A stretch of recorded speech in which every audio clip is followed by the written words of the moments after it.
In 2005, a young woman living in a remote farmhouse who was taking care of her ill elderly grandmother was suddenly awoken from a nap by a loud and crazed screaming. After rushing to her grandmother's room, she saw her cowering under the sheets like a little girl. The young woman, whose name has not been disclosed, shook her grandmother vigorously to get her attention. When the grandmother finally regained composure, she claimed that she saw a red figure standing by the door, one that she could only describe as Satan.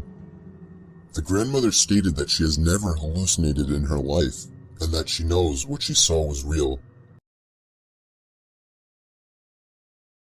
A 67-year-old retired teacher came to the hospital claiming that she had visions of odd-looking faces hovering over her.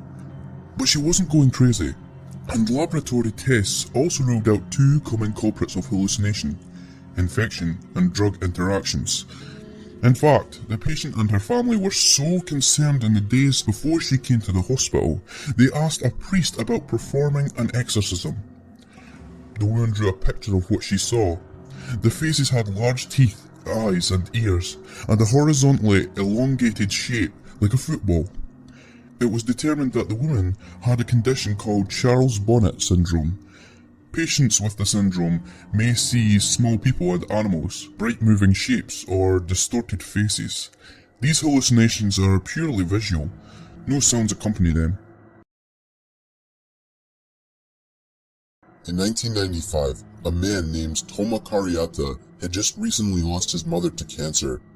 He locked himself in his bedroom for days, completely depressed and devastated. One night, he woke up to the sound of the wooden floor cracking as if pressure was being placed on it.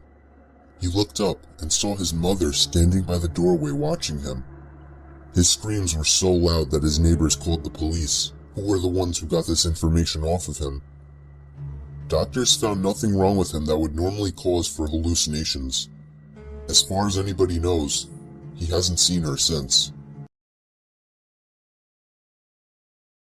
This happened when I was really little, and I lived alone with my single mum. She always came to check on me, every night, when she would get up to go to the bathroom. This one night in particular, I remember waking up, thinking I heard something in my closet. I looked up and my mum was at the foot of my bed, giving me a playful wave. She told me to go back to sleep. She then went into my closet and pulled the door until it was just barely open. And she just stood in there, poking her head through the crack of the barely open closet. I remember vividly seeing her eye peeking through the crack at me.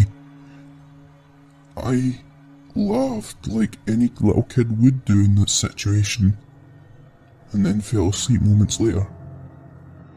When I was eating cereal the next morning, I asked my mom why she was hiding in the closet last night, and she just stopped and gave me a puzzled and concerned look. She told me she hadn't been in the room all night. At first, she assumed somebody had broken into the house, but she soon realised it was some kind of hallucination or dream. Since this experience, I have only had two other hallucinations, neither of them as vivid or as creepy as this one.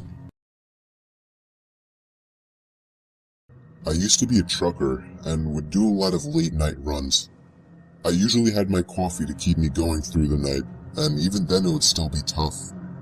This night, however, I didn't have my coffee, and things weren't going so well. On several occasions, I almost fell asleep behind the wheel, and I was only just barely able to save myself from completely drifting away by actually feeling the truck drifting off to the side of the road. Then, just as I thought I was regaining my awareness, I saw a black figure coming up in the road, right in the path of the truck. I swerved away to avoid the figure and just barely missed it. I had to come to a complete stop to try and gather my sanity back up. I looked in the left rearview mirror.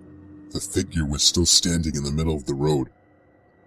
I am not usually a person to confront things in any situation, but something possessed me to get out of that truck and give the person a piece of my mind.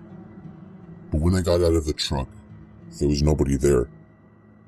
I was seemingly the only person on this road for miles. I took off after that, and about 5 miles down the road, I pulled over and fell asleep. I think my mind was playing tricks on me that night, but I don't know why my brain would create such an eerie image.